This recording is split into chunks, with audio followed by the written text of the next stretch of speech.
نحمده ونصلي ونسلم على رسوله الکریم اما بعد. نن درس قرآن کې د 15مې سپارې خلاصه بیانېږي. الله تعالی د دغه سپارې په شروع کې د انسان فطرت بیان کړی ده. واذا انعمنا على الانسان اعرض ونأى بجانبه واذا مسه الشر فذو دعاء عريض. د انسان دوه قسمه حالت ده. په انسان باندې همیشه دوه قسمه حالتونه راځي،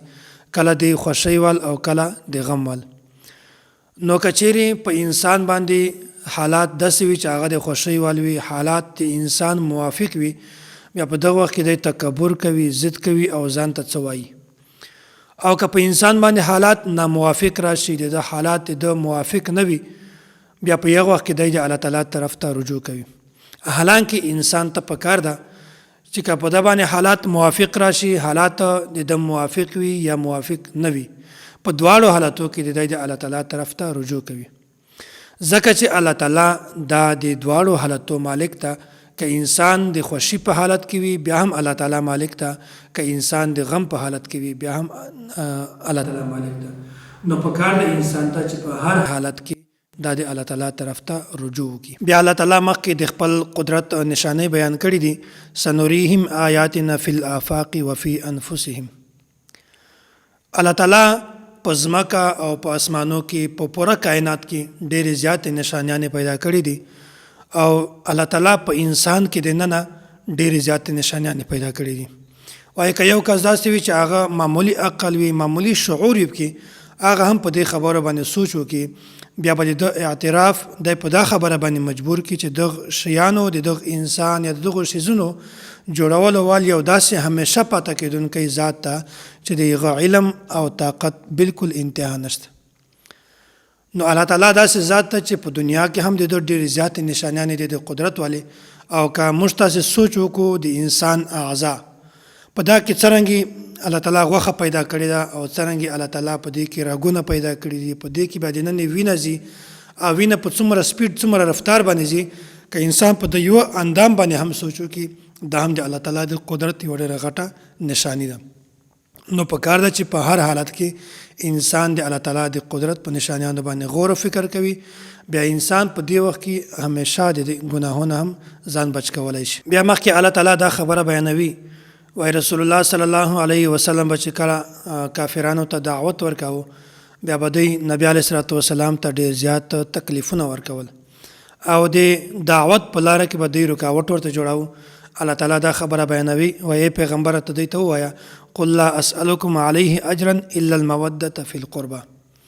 وایي پیغمبره دوی ته وایه چې زه تاسې نه په دغه دعوت باندې بالکل د اجرت مطالبه نه کوم، خو البته تاسې د ما د رشته دارۍ د ګاونډیتوب خیال ساتئ. دلته نبی علیه الصلاة والسلام دوه خبرې بیان کړي دي. وایي په تاسې باندې د ما دوه حقوق دي. اول حق خدا ده چې زه الله تعالی پیغمبر رالیږلی یم، او تاسې د ما د پیغمبرۍ اعتراف وکړئ او د ما اطاعت وکړئ. او که چېرته د ما د پیغمبرۍ اعتراف او اطاعت نشئ کولی، بیا د ما د ګاونډیتوب د رشته دارۍ خیال وساتئ. بیا هغه د وجې نه او تاسې د ما په خبره اوروئ او د ما په خبرو کې بالکل رکاوټ ما اچوئ. نو دلته نبی علیه الصلاة والسلام دغه دوه خبرې بیان کړي دي. مخته بیا الله تعالی دا خبره بیان کړې ده. وایي داسې خبره وه چې مشرکینو به داسې ویل چې د انسان چې کوم تکالیف دي، مصیبتونه دي، پریشانۍ دي، دا د انسان د اعمالو د وجې نه دي. دا خبره خو ټیک ده چې عمومي طور باندې اکثر پریشانی، مصیبت، تکلیفات دا د انسان د اعمالو د وجې نه وي، خو هغه کسان چې هغونه ګناه کېدلی هم نشي، مثلا پیغمبران دي یا داسې واړه واړه ماشومان دي، نو که چیرې د هغونه داسې غلطۍ وشي، داسې تکلیف الله تعالی ورکړي، بیا هغه د دوی د ګناهو عمل نه ده، دوی نه ګناهونه کېدی هم نشي، بیا څرنګه د ګناهو نتیجه ده، بلکې الله تعالی د طرفه نه دا د ازمایښت ده او د دوی د درجاتو د اوچتوالي ذریعه جوړیږي. نو کله کله په انسان باندې پریشانی راځي او مصیبت راځي، خو هغه د دوی د اعمالو اثر وي، او کله کله په انسان باندې دا مصیبت پریشانی راځي د دې د وجې نه چې الله تعالی د ده درجه ډېره اوچته کړي. بیا الله تعالی د هغو خلکو صفات بیان کړي دي چې په آخرت کې د اجر مستحق وي. اول صفت الله تعالی دا بیان کړی ده چې دوی عقیده ټیک وي، او دوم صفت دا ده چې دی په الله تعالی باندې باور کوي. او درم صفت دا ده چې الله تعالی کوم مال دی ته ورکړی په هغه کې څه نه څه خرج کوي، او که دی ته غصه ورسي بیا هغه برداشت کوي او انصاف سره فیصله کوي، او که څوک ظلم پې وکړي بیا دی د ظلم بدله اخلي خو د حد نه تجاوز نه کوي، او داسې غټې غټې ګناه نه کوي، او نور الله تعالی ډېر زیاته صفتونه بیان کړي دي. او داسې بیا مخته الله تعالی دا خبره بیان کړې ده، وایي د هر شي خالق دا صرف الله تعالی ده. دلته الله تعالی صفت خلق بیان کړی ده، وایي دا ټوله دنیا د الله تعالی پیدا کړې ده او د الله تعالی شریک نشته، عبادت دا صرف د الله تعالی ده. که کوم کس د الله تعالی عبادت وکړي دا سړی کامیاب ده، او که د الله تعالی سره په ذات کې یا په صفاتو کې یا په نامو کې څوک شریک دغه سړی شرک وکړي د دغه دنیا هم خرابه ده، آخرت هم خراب ده.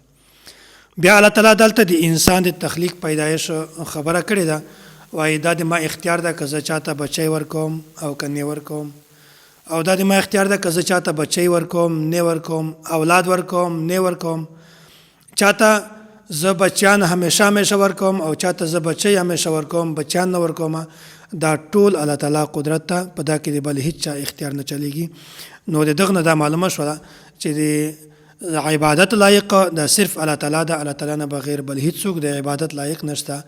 او د هر شي اختیار کن ما یکون دا صرف الله تعالی ته ده، الله تعالی نه بغیر بل هیڅ چاته اختیار دا نشته. بیا الله تعالی مخکې دا خبره بیان کړې ده، وما کان لبشر ان یکلمه الله الا وحیا.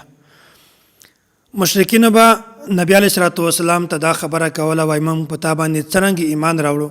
ته خو د الله تعالی سره بالمشافهه براه راست مخامخ خبرې هم نه کوي، او موسی علیه الصلاة والسلام خو د الله تعالی سره خبرې هم کولې. نو دلته د دوی د خبرې تردید الله تعالی دا بیان کړی ده، وایي براه راست بالمشافهه دا په دنیا کې یو انسان کې هم د طاقت نشته چې هغه د الله تعالی سره بالمشافهه ملاقاتو کې خبرې ورسره وکړي. او موسی علیه السلام چې الله تعالی سره کومې خبرې کړې دي هغه په پرده کې دي نه نیوي.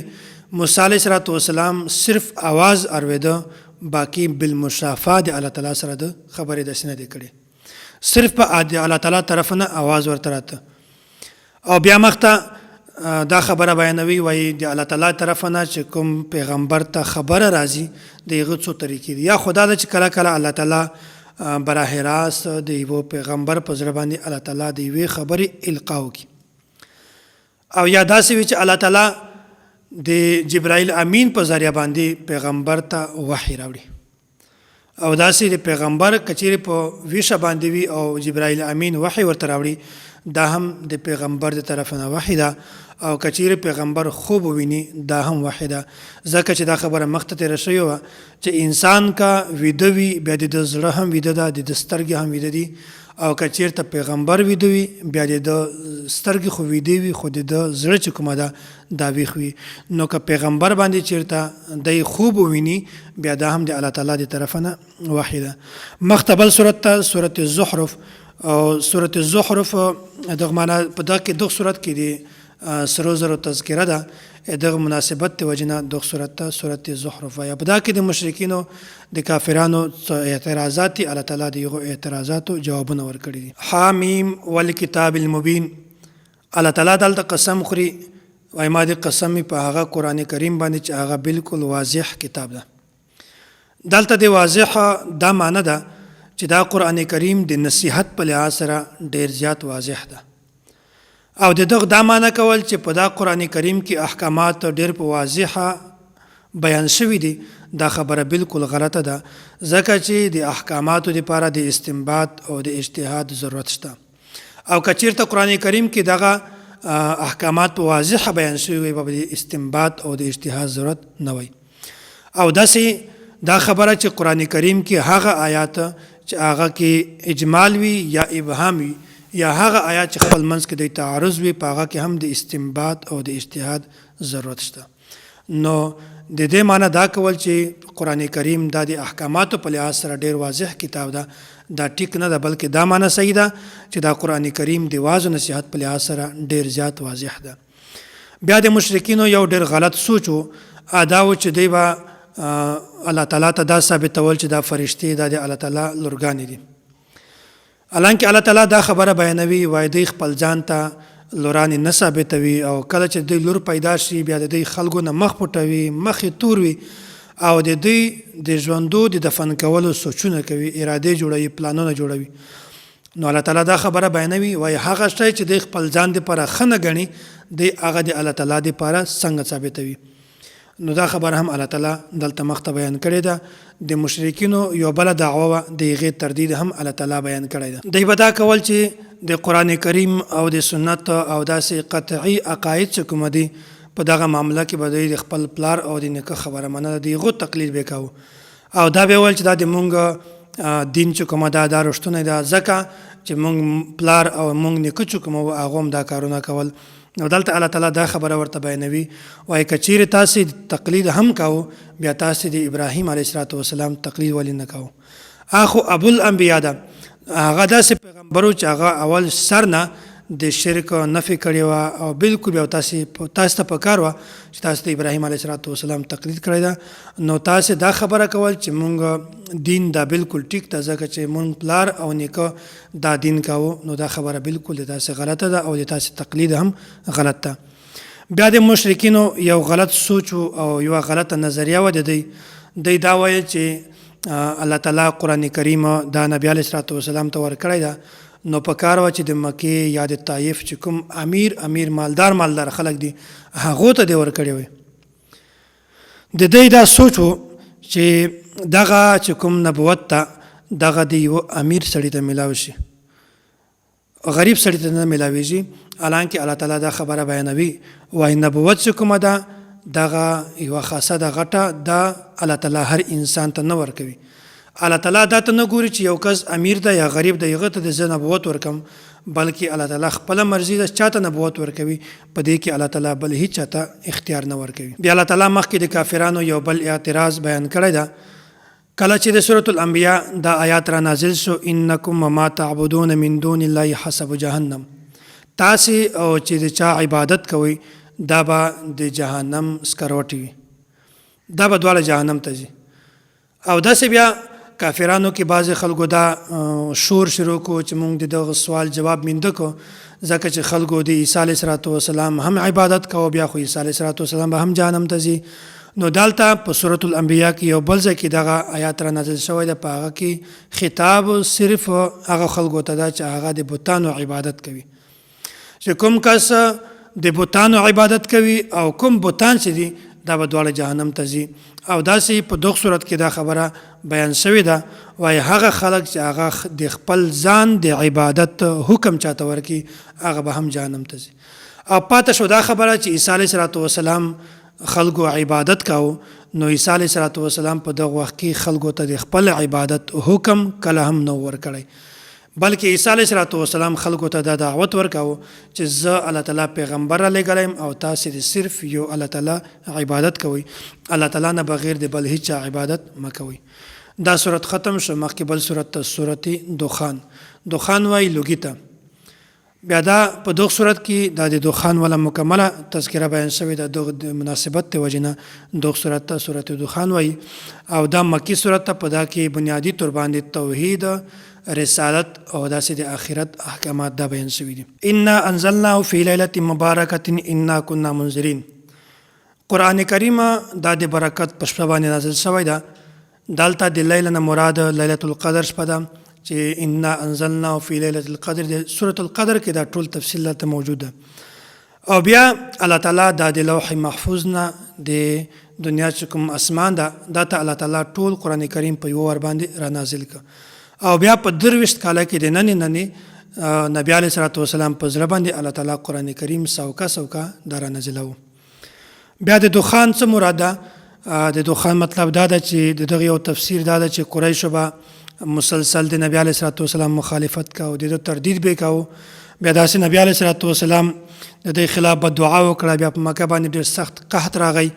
او دوی به داسې کول چې هډوکي به خوړل او لوږه به ورته بیا مردار به خوړل هر شی به خوړل بیا دوی به چې کله اسمان ته کتل بیا د لوږې د وجې نه به دوی ته صرف لوګی په نظر باندې راته بیا داسې وشو چې دوی د نبي علیه السلام طرف ته رجوع وکړه ورته وویل چې الله تعالی نه دعا وغواړه چې دا مونږ قحط ختم شي مونږ به ایمان راوړو اسلام به راوړو الله تعالی باندې به ایمان راوړو قحط ختم شو دی بالکل ټیک شول، په دی باندې ښه حالات راغلل، بیا دی پانه بعد نبی علیه صلات وسلام انکار وکړو، د خبره نه ومنله. بیا الله تعالی د جهنميانو تذکره بیان کړې ده، وایي دوی ته چې کومه په جهنم کې خوراک ده هغه د زقوم ونه ده. دا یوه ترخه بدبوداره او ډیره قابل نفرت ونه ده. د دغه چې کوم منډان دي دا داسې دي لکه د شیطان سر. نو دا به هم په د جهنميانو خوراک وي، او داسې جنتیانو ته الله تعالی چې کوم انعامات ورکوي د هغو انعاماتو تذکره هم الله تعالی بیان کړې ده. وایي دی به داسې کوي چې په جنت کې به ریشم اغوندي، او څوک به نری ریشم اغوندي او څوک به غټ ریشم اغوندي، او داسې به دی په صوفو باندې ناست وي. بهرحال ټول تفصیل الله تعالی مخکې بیان کړی ده، د حورو تذکره الله تعالی بیان کړې ده. دا مخکې بل صورت ته سورة الجاثیه، د دغه صورت خلاصه درته بیانومه.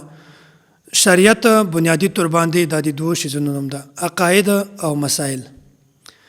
د تیرو پیغمبرانو عقیده او د نبی علیه صلات وسلام عقیده دا ټوله برابره ده. په عقیده کې هیڅ تبدیلی نه ده، د هر پیغمبر د بل پیغمبر سره عقیده دا بالکل یو وي، خو البته مسائلو کې فرق وي. هغه مسائل چې کومه د تیر پیغمبر په دور کې منسوخ شوي نه وي، هغه د موږ په شریعت کې هم چلیږي. هغه مسله او دا مسله دا بالکل برابره وي. او که چېرته دا وي چې هغه مسائل منسوخ وي، بیا د یغو مسایلو د مونږ په دور کې د مونږ په وخت کې د یغو مسایلو هیڅ اعتبار نشته. نو بنیادی شی دا عقیده ده. په عقیده د دغه پیغمبر او د تیرو پیغمبرانو دا بالکل یو ده. په دا کې تبدیلی کله هم ناراضي، او پاتې شول مسایل دا کې تبدیلی خامخا راځي. نو دا هم په ذهن کې دا خبره کېنوي چې د انسان لپاره بنیادی شی عقیده ده. که د انسان عقیده ټیک وي بیا دا سړی کامیاب ده، او که د انسان عقیده خرابوي دا سړی بیا ناکام ده. او دوم نمبر دی اعمال. که د انسان عقیده ټیک وي او اعمال کمزوري وي، دا سړی به بیا هم کله نه کله جنت ته ځي. او که د انسان اعمال زیات وي خو د عقیده بالکل خرابوي، دا سړی کله هم جنت ته نشي تللی. الله تعالی دې موږ تاسې عقیدې ټیکي، او الله تعالی دې موږ تاسې د قیامت د سختۍ نه په حفاظت کې وساتي. واخر دعوانا ان الحمد لله رب العالمین.